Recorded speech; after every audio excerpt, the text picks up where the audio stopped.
because there were a good number of us, and radiomen were one of the rates that seemed to rate kind of high in the school assignments, that I had applied to get into flight training.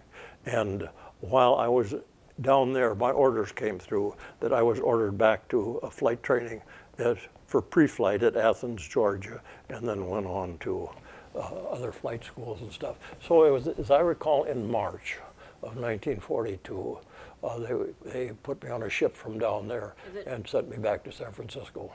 March of 42? 42, yeah. Okay. So that was excuse me, okay. 43. Yeah, I was gonna, yeah, okay. Thank you, 3. Yeah, it's 42 in November 42, in December down to Guadalcanal, then 43 then. Mm-hmm.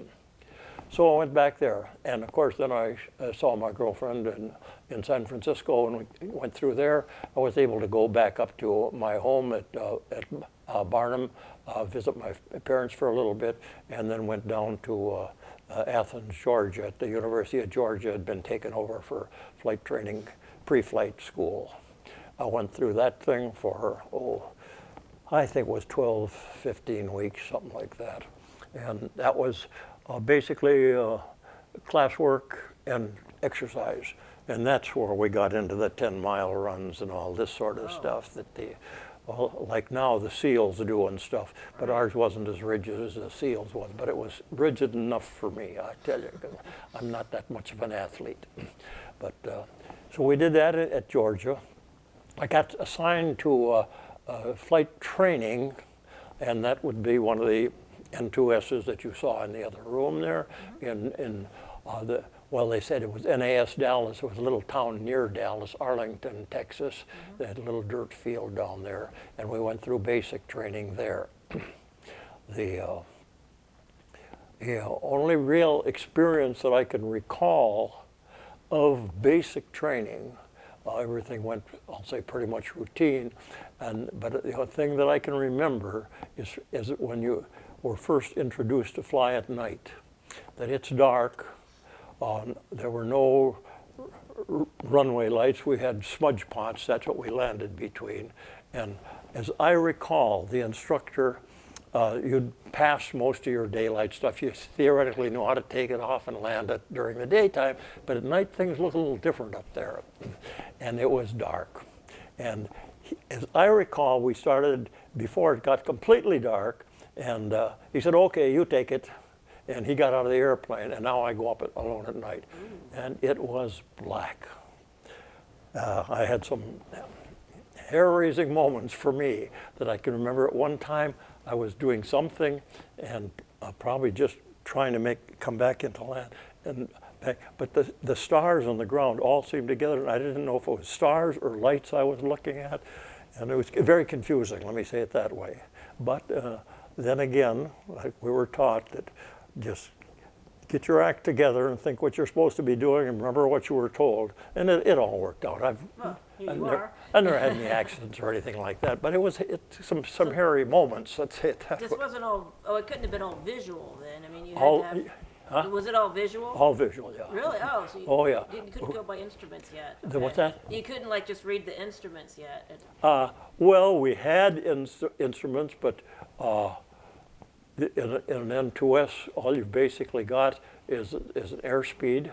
It's basic. They're really basic. Needle ball and airspeed, they called it. It's, you don't have any artificial horizons or anything like that. Boy. And when you're banking at night, if there are lights on the ground, and not too many of them, like from a city, but just a few lights, the stars, and when it's real dark, it all kind of blends together. You got to really think, is that a star I'm looking at, or is that a light on the ground? And then when you get coming around, when you're in position where you can see the lights properly arranged for landing, well, then it changes. Okay. But when you're out, it just... disorienting, huh? Yeah, it was. So that was at Dallas. Went through there, finished up at Dallas. During that time, too, just if we're talking life, little personal stuff, that my wife, she came and visited me. We weren't married at the time, in Dallas for a few days, and that's when we basically decided that we would marry and stuff. But now this is, maybe June or July 43. of 43, and we got married in October 43, yeah. Okay, so then from there I went to what they called advanced training down at Pensacola, where we started flying bigger airplanes and stuff. The first ones, in an N2S, your wheels are always in the same position, very limited as far as equipment on the plane. But down there, first of all, we had a plane that the propeller would change pitch. You could make it go from takeoff in this plane. What the heck was that thing called? Vultee vibrator. Can't think what the Navy designation was. But the wheels were fixed. But the new thing that we had to accommodate was the fact that you could change the propeller pitch for takeoff and cruising. And then we went to an SNJ, a little more advanced, where the wheels would come up and the prop would switch. And as I recall, they had flaps too for landing. It did a little different conditions and stuff. And went through those. And then, and that was the point, as I recall, that we were assigned either to multi-engine squadrons or to fighter squadrons or training for that. And because of my background and stuff, having been in multi-engine stuff, I was assigned multi-engines. And so we went into what they called then an SNB, but it was a little twin-engine airplane. That I think it carried like 4 passengers So or so. you're still in Pensacola? Yes, at Pensacola. Okay. And how long is this school lasting? Again, this would have 2 or 3 months, something like that. And this is mostly hands-on?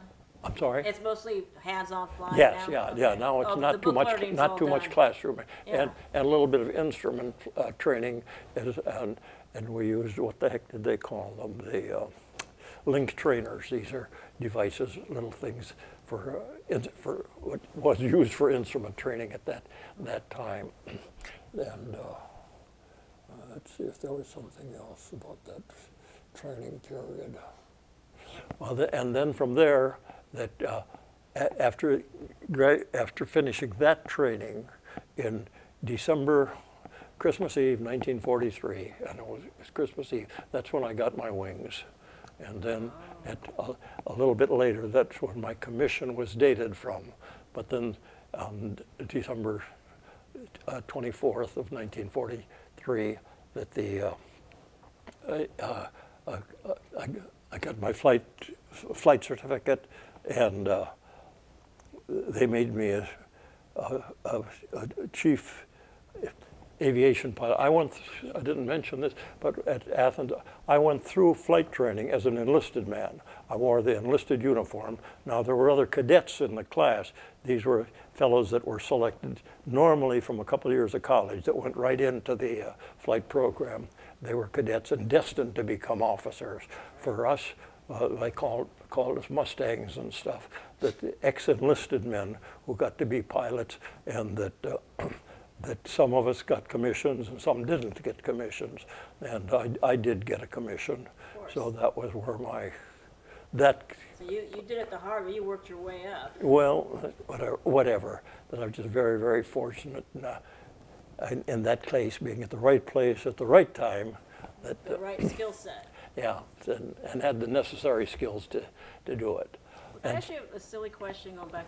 So you said you got married in October of 43? 43, while I was in flight training. Okay, so you got married in Florida? In Florida, my wife came down there all by herself, and we were married at the base at the Navy Chapel in Florida. For a best man, there was nobody there, no family, nothing, that there was a Marine, happened to be, a Marine officer was in the church that day, and the preacher asked him if he would act as a best man, and he did. That was the witness too? Yeah, now this was very, very, yeah, he was our witness. That was very common in those days, where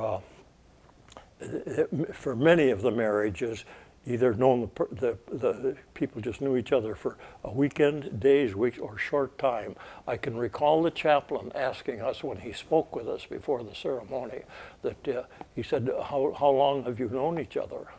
And when I told him that, about a year and a half, 2 years, was. that he was very, very pleased because he'd been servicing so many that, I met her last weekend, or we met yesterday, and I've got to go overseas tomorrow. And right or wrong, I'm not in a position to say, but considering that where you have a couple in love, and by the love I even sometimes wonder about, but where the man is tomorrow going off, and they'd seen the statistics, some never coming back, Right. and what's right and what's wrong, I don't know. That many of the marriages worked out well, a lot of them didn't. And a lot of them, she ended up a widow, huh? Yeah, yes, that's right. There were a lot of widows. In fact, when I met my grandmother after we were married and up there, that she said, it's okay to get married during the war, but no kids, she said. No Not kids. right away, at least. Yeah, Huh? no kids. Yeah, kids. that they'd seen what happens to I'll say a young mother, father already dead, got to raise a kid. It's not the kind of thing that is, I'll say conducive to a normal life, whatever that means. Yeah. But it did happen. It did Hard happen. life, right? So, well, that was just that kind of a side on it, but it's things that did affect me in later life. We were married for 64 years before she died, so that's okay, where are we now? Okay, Got your training. wings, We're yeah. about finishing up training. Now I've got my wings. I'm commissioned and got my wing, and I was assigned to Lake City, Florida, to a squadron where we're now starting to train in service type of military aircraft. And the bombing squadron that I was assigned was VB something or another, I can't remember, and we were flying Lockheed Lodestars. Now I'm sure that, I doubt that you remember this, but it used to be an airline plane, and it was a twin engine tail dragger and carried, I'm going to say 20, 30 people. And the Navy used them for patrolling and bombing and stuff. And so I was assigned a squadron like that. Then I finished that training, and because that I had been overseas and had, quote, military flying combat experience, whatever that means, that they asked many of us in that situation, and I'm just trying to think if there was anybody else in my class at that time that had that qualified. I don't think so. But anyway, they wanted us to stay on as instructors to tell these guys that are going to be going out to be doing this here shortly what it's going to be like. And so I stayed on as an instructor there for a bit. Wow. After finishing with that squadron, I think right after, I was assigned to a radar school in Texas. Radar was just coming into the military at the time, and we went to a radar school in Texas. And then with that radar training, I was assigned to a night fighter squadron in Key West, Florida, VCN-2. And the job there, that I was mostly in the technical radar department, but the guys in the squadron, they were training for carrier operations and the use of radar at night and stuff, which, like I say, was just coming into the service at the time. That we had radar. When we picked up the new airplanes in San Diego, we did have radar on those things. And if later on, if we look at that little model, I can show you about the Yagi radars, and the screens weren't what's pictured now for radar. It was just a little blip, just one line going up and down. But that was part of it. I was kind of in on the early part of the radar indoctrination in some of the Navy squadrons and stuff.